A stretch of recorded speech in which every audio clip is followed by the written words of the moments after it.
Assalamualaikum. Coba kau bayangkan aja lah, lagi gelap-gelapan terus tiba-tiba kau disuruh nge-adjust matamu sendiri buat ngeliat tuh kegelapan. Tapi bukan buat lihat apa yang ada di kegelapan, melainkan buat lihat kegelapan itu sendiri. Pusing kan? Sounds poetic. Well, Robert Eggers emang datang dengan Nosferatu yang literally bukan untuk penonton FOMO. Kau FOMO? Minggir sana jauh-jauh.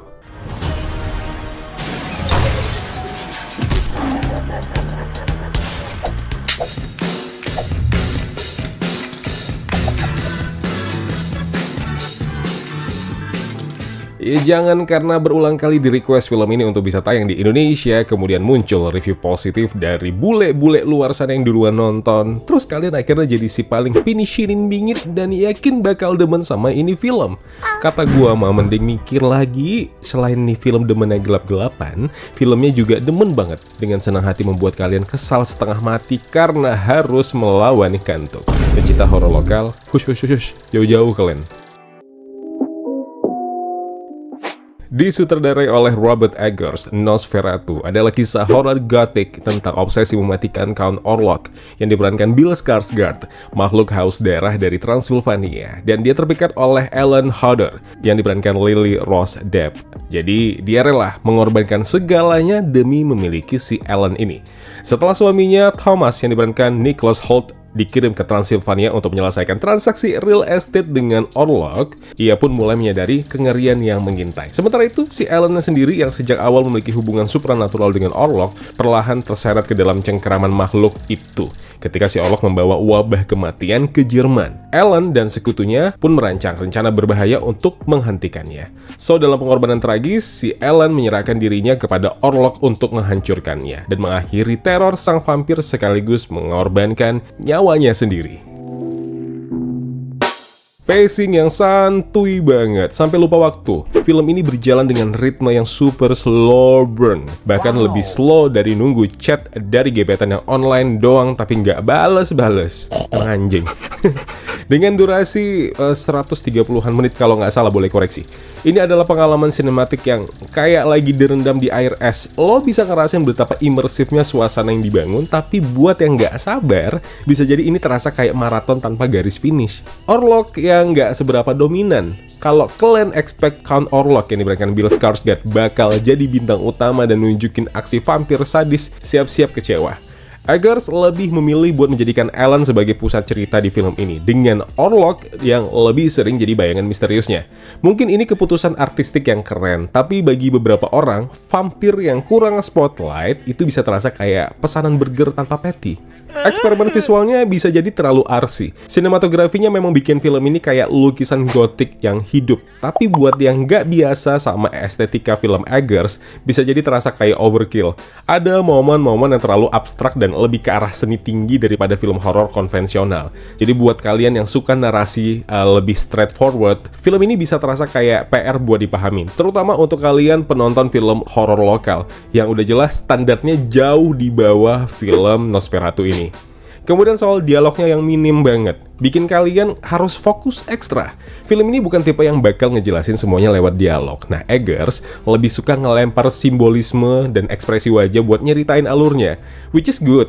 Tapi buat yang nggak terbiasa sama storytelling model beginian, bisa jadi terasa kayak baca buku yang halaman pentingnya udah dicopot. Kemudian soal karakter pendukung yang kurang punya spotlight. Fokus utama film Nosferatu ini jelas ada di Ellen dan Orlok. Tapi karakter-karakter pendukung kayak Thomas Hodder yang diperankan Nicholas Hoult dan Professor Bulwer yang diperankan Willem Dafoe kadang terasa cuma sebagai penggerak cerita tanpa banyak kedalaman. Padahal dengan aktor sekaliber itu bakal lebih seru kalau mereka dapat lebih banyak eksplorasi. Kemudian tone film ini yang sangat depresif. Ya, kalau kalian berharap ada sedikit momen lega di tengah film, siap-siap kecewa. Eggers membangun atmosfer yang terlalu berat, kelam banget. cenderung nihilistik sepanjang film. Ini bukan horor yang ada comic relief atau momen santai. Jadi kalau kalian bukan tipe yang suka film dengan nuansa suram non-stop, bisa jadi ini terasa terlalu intens. Slow. Walaupun aku tadi udah jabarkan cons-nya, pros-nya juga banyak banget. Film ini sangat aku rekomendasikan buat kalian suka dengan genre horor tapi nggak pengen nonton film horor yang gitu-gitu aja.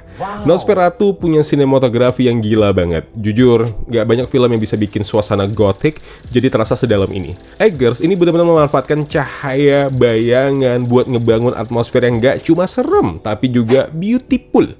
Kalian bisa ngerasain betapa setiap frame di film itu dipikirkan mateng-mateng, dari permainan warna yang ultra desaturated sampai ke penggunaan siluet yang nambah elemen mistis. Ini kayak film horor yang sekaligus bisa jadi art exhibition.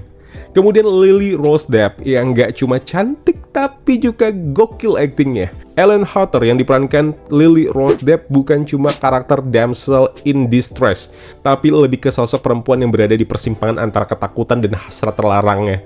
Aktingnya bener-bener bikin karakter ini hidup banget, apalagi pas momen dia kayak kesurupan dan melakukan gerakan yang bikin bulu kuduk itu merinding.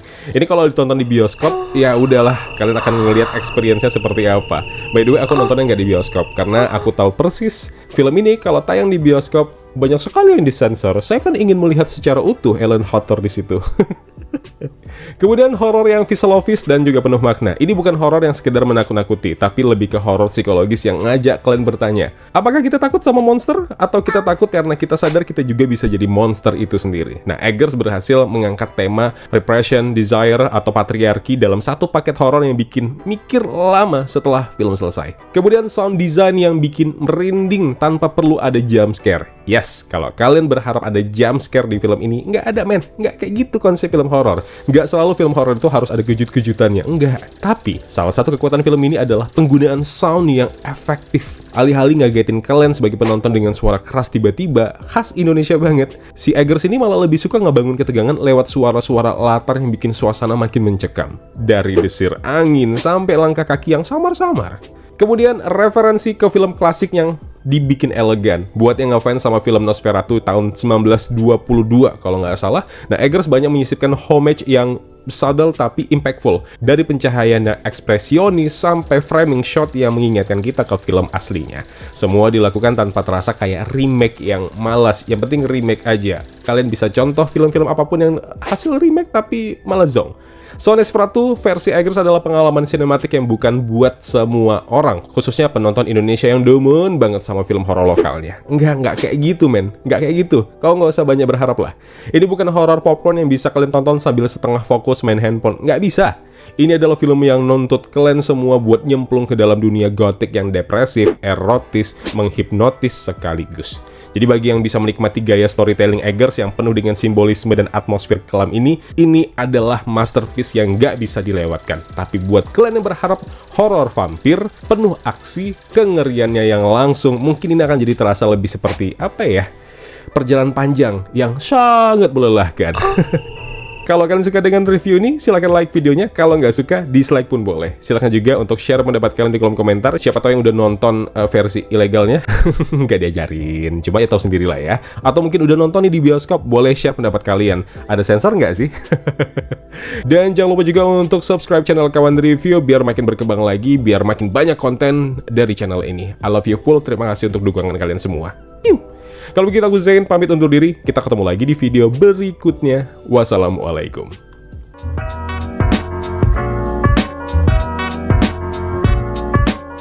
Ya kawan-kawan, terima kasih telah menonton video review ini. Jangan lupa klik tombol like-nya kalau kalian suka, klik tombol dislike kalau tidak suka.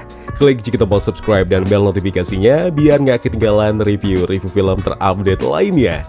Kalau gitu aku Zain pamit undur diri. Terima kasih, jaga kesehatan, tetap positif, dan jangan lupa bahagia.